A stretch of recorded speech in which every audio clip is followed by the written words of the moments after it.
내가 병에 걸린 걸까? 나는 왜 이렇게 태어났을까? 나는 뭐지? 여러분은 스스로 이런 질문을 해본 적이 있나요? 이 질문들은 북한의 성소수자들이 스스로에게 던진 질문인데요. 한없이 부정적인 분위기가 느껴집니다. 그도 그럴 것이 북한에서는 동성애를 자본주의의 병적 증상으로 간주하기 때문에 동성애자들은 자신이 누구인지조차 깨닫지 못한 채 개인적, 사회적 혼란을 겪으며 억압된 삶을 살아갈 수밖에 없습니다. 어린 시절부터 자신의 성 정체성에 깊은 혼란을 느낀 장영진 씨는 불행한 결혼 생활에서 벗어나기 위해 1997년 북한을 탈출했습니다. 결혼한 첫날부터 아내가 싫었고 왜 이 남자를 만났을까? 매일 불행한 말을 하는 아내의 모습에 결혼 생활을 끝내야겠다라고 다짐했죠. 하지만 인민재판소는 아이가 없다는 이유만으로 무조건 살아야 한다며 이혼을 허락하지 않았습니다. 영진 씨에게는 오래전부터 짝사랑하는 동성친구 선철이가 있었는데요. 영진 씨의 마음에 무관심했던 선철은 이성을 만나 결혼했죠. 이 모습을 본 영진 씨는 떠나야겠다고 마음을 먹었습니다. 북에서 동성애는 개념조차 낯설고 논의조차 금기시하는 주제입니다. 2023년 통일부 북한 인권 보고서에 실린 한 탈북민의 진술에 따르면 2014년 북한 보위부 구금소에서 수감자가 동성애를 이유로 비밀 처형됐다고 하는데요. 북한에서 남자들끼리 팔짱을 끼고 손잡고 다니는 모습은 볼 수 있지만 이런 것들을 사회적으로 어떻게 이해를 해야 되는지 논의가 아예 안 되는 것이죠. 유튜브나 구글에서 쉽게 볼 수 있는 사진이 한 장 있는데요. 북한 장교들의 스킨십 사진입니다. 하지만 이 모습을 동성애로 보지 않고 혁명적 동지애라고 불리죠. 혁명 전후는 목숨보다 귀중하다 이렇게 가르친다고 합니다. 군대에서 남성끼리 좋아하는 경우가 있는데 이 자체를 동성애라고 아예 생각을 못하는 거죠.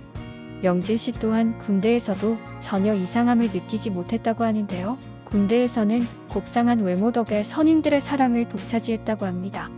추운 겨울 어떻게든 옆에 와서 껴안고 자려고 경쟁이 붙었고 어떨 때는 뽀뽀하며 얼굴을 부비고 또 어떨 때는 바지 안에 두툼한 손이 들어오기도 했다고 합니다.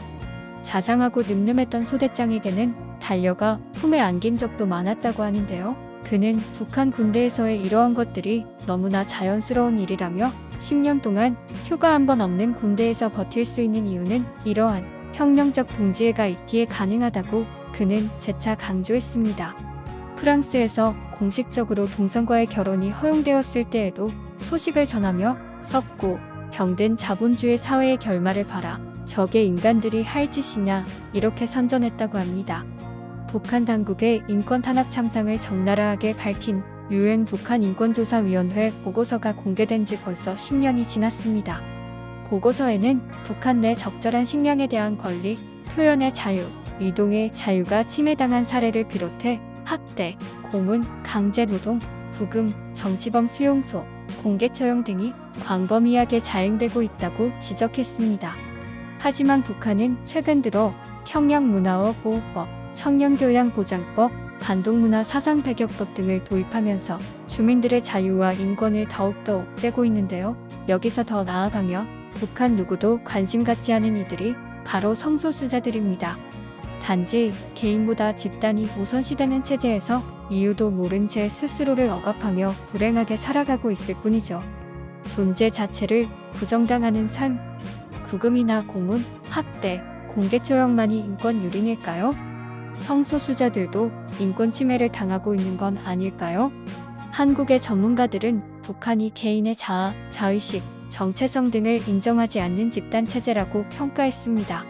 다양성을 인정하는 범위 자체가 너무 좁은 데다 애초에 자기 욕구에 대한 표현의지가 말살되기 때문에 주민들 스스로 자신의 감정이나 욕구를 억누른 채 살아간다는 것이죠. 신희석 전환기정의 워킹그룹 법률 분석가는 동성애를 이유로 한 차별이나 탄압은 당연히 국제인권법에서 금지된 인권침해에 해당된다고 했는데요. 북한도 국제인권규범을 준수할 의무가 있는 나라로 성소수자에 대한 차별은 국제법에 위반되는 행위라는 것입니다. 북한은 정당한 사유 없이 차별하는 것은 불법이라는 규정이 담긴 자유권 규약 가입국이죠. 아울러 1991년 유엔에 가입함으로써 북한도 세계인권선언 준수에 암묵적으로 동의했습니다.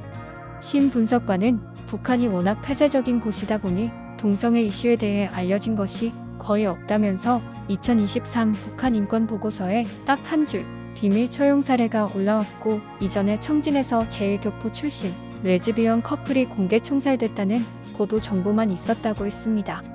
특히 북한 내 성소수자 탄압의 경우 당국뿐 아니라 일반인들에 의한 인권 침해도 많이 때문에 다수의 탈북민들이 한국에 온 이후에도 해당 이슈에 대해 문제의식을 갖지 못하거나 공개하기를 꺼리는 측면이 있는 것 같다고 분석했습니다.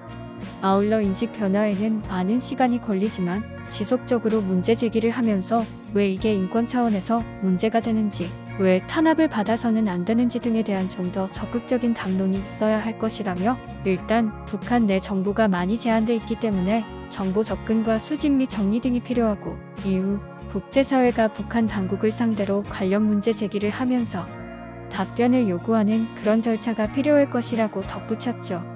오늘은 북한의 동성애에 대한 이야기를 다뤄봤는데요. 개념조차 없이 부정당하는 북한 성소수자들의 자유와 인권이 하루빨리 보장되었으면 하네요. 다음에는 더 재밌고 유익한 북한 이야기로 돌아오겠습니다. 시청해주셔서 감사합니다.